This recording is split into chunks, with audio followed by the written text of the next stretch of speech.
Hello అందరికీ welcome to Bhavani Kishore. ఈరోజు పూరీలు స్పెషల్. నాకు పూరీలు చేయాలంటే అంత మనసు ఒప్పదనమాట. అంటే నాకు అంత ఇంట్రెస్ట్ ఉండదు, ఇష్టం ఉండదు కాబట్టి ఇంట్రెస్ట్ ఉండదు. అయితే మా అబ్బాయి ఎప్పటినుంచో పూరీలు అంటే సర్లే అని ఈరోజు పూరీలు చేస్తున్నా.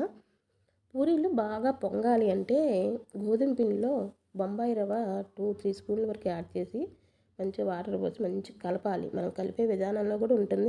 బాగా ప్రెస్ చేస్తూ మంచిగా కలిపితే బాగుంటుంది, బాగా పొంగుతాయి. ప్లేట్ పెట్టి ఒక 10 నిమిషాల తర్వాత మంచిగా పిండి తీసుకొని ఈ పామాలన్నమాట. మంచిగా రౌండ్గా రావాలంటే మనం రెగ్యులర్గా చేస్తూ ఉంటే అవి అలవాటు అయిపోతుంది, రౌండ్గా వస్తాయి. నాకు పర్లేదు, మంచిగా రౌండ్గానే వచ్చినాయి అనిపించినాయి. పూరీ పైన గరిటతో ఇలా ప్రెస్ చేస్తూ ఉంటే మంచిగా పూరి మంచిగా పొంగుతుంది. ప్రతి ఒక్క పూరి కూడా బాగా పొంగినాయి అనమాట. వీటిని చికెన్ కర్రీతో, ఆలు టమాటా, అలాగే పూరి కర్రీ ఉంటుంది కదా అది, అలాగే ఇప్పుడు సీజన్ కదా మ్యాంగోస్ బాగా దొరుకుతాయి. మ్యాంగో పల్ప్ ఉంటుంది కదా, మ్యాంగో గుజ్జు, దాంతో తింటే సూప్